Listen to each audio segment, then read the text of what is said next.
All right, let's talk about a huge question every single leader is wrestling with right now. How do you survive, let alone win, when the world just won't stop changing? We're talking about a fundamental shift in how we think about management. So let's get into it. First things first, let's get real about a frustration that I'm sure feels all too familiar.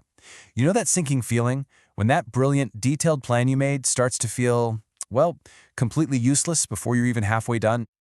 You've been there, right? You spend a ton of time, a ton of resources. You sit through endless meetings to create the perfect 1 year, maybe even a 5-year plan. And then, bam, a new technology drops, the market shifts, and your entire strategy is basically ancient history. So you have to ask, is it me, or is the whole way we're doing this just broken? Well, here's the good news. It is not your fault. The problem is something we call a systemic mismatch. Our old school methods for planning, they were built for a totally different world, a world where change was slow, steady, and pretty predictable. That world is long gone.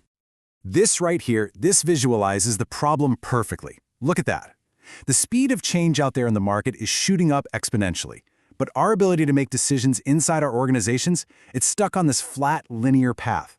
We're essentially bringing a walking stick to a high-speed race. Any kind of top-down command and control structure is just way too slow to keep up. So, okay, if the old playbook is broken, what's the alternative? It's time to embrace a completely new way of thinking. We have to stop trying to perfectly predict and control the future and start getting really, really good at adapting to it all the time. And that solution is adaptive management. Now, this isn't just another corporate buzzword. It's a whole new way of operating that gives up the illusion that we can have absolute control. Instead, it focuses on building an organization's muscle for quick, constant adaptation. You can think of it as our shield against uncertainty. So how do we actually build this shield? In this explainer, we're going to walk through 4 absolutely vital principles. First, iteration and learning, then empowerment, transparency, and finally, smart risk management. This is our roadmap. All right, let's get into the nitty-gritty. We're going to break down these 4 pillars and really see how they can transform an organization from this giant, slow-moving ship into a nimble fleet of boats ready to handle any storm. But first, you got to know your enemy, right? And the enemy here is the fixed mindset. This is that traditional belief that the original plan is sacred and must be followed no matter what. Decisions only come from the very top, and teams are just there to follow orders. Any new idea that challenges the plan isn't seen as an opportunity, it's seen as a problem. And what's the result of that kind of thinking? Oh, it's a massive, massive drain of money, time, and morale. Your teams end up building things based on assumptions that are already wrong, all because the decision makers are too far away from the action to see what's really going on. So our first pillar, and honestly our most powerful weapon against this, is iteration.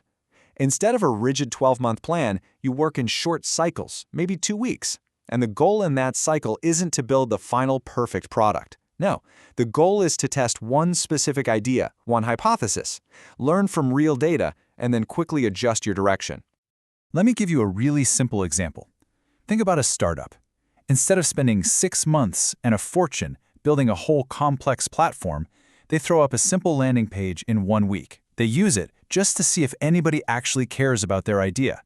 They might fail, but they learn in a week, not half a year. That speed of learning, that's the new competitive advantage. And don't think for a second that this is just some cute trick for small startups. This idea scales to the absolute highest levels. Just look at ICANN, the organization that basically manages the entire internet's domain name system. They don't have some top-down central government telling everyone what to do. Instead, they use a multi-stakeholder model, constantly adapting based on feedback from a huge global community. It's absolute proof that even at a massive scale, it's the adaptive, bottom-up systems that win. Okay, on to our second pillar, empowerment. And this is a big structural change.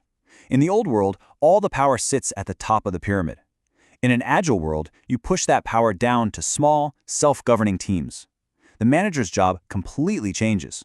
You go from being a dictator to being a coach. Your job is to give your team resources and clear the path for them. So why is this so incredibly powerful?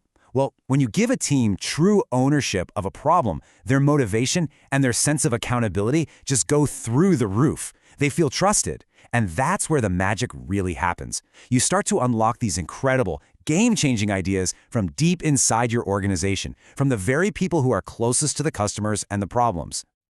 Our third pillar is transparency. And look, this is about way more than just open communication.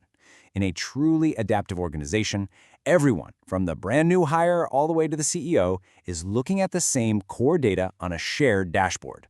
Sure, this builds a ton of trust, absolutely, but it also does something much more practical. It makes sure every single decision is based on real-time evidence, not just someone's opinion, a lucky guess, or even worse, office politics.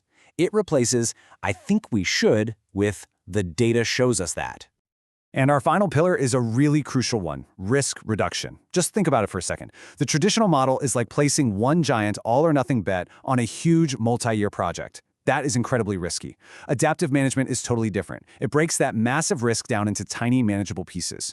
You'll have small failures inside a 2-week cycle, but here's the key. You expect them. You learn from them instantly, and you do it without sinking the whole ship. It turns risk from this terrifying gamble into a calculated strategy for survival and smart growth. Okay, so we've covered the theory. It all sounds good, right?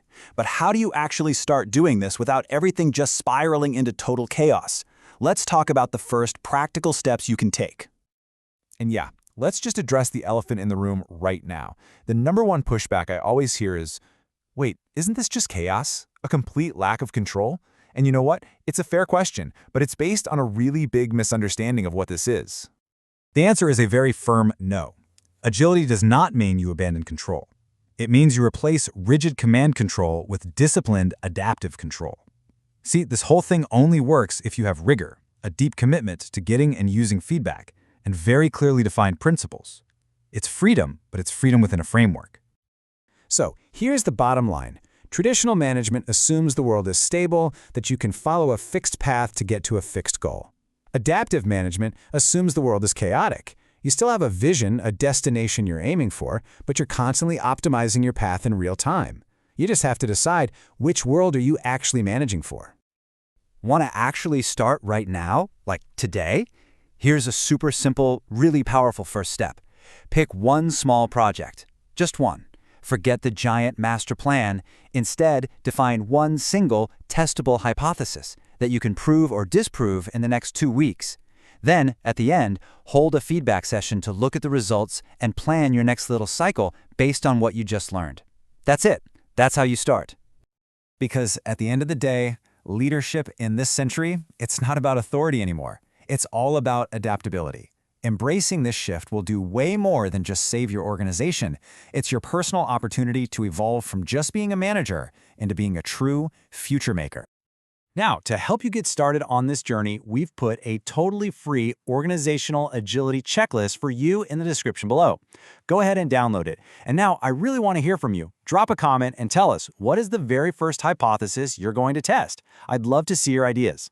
Thanks so much for joining us for this explainer.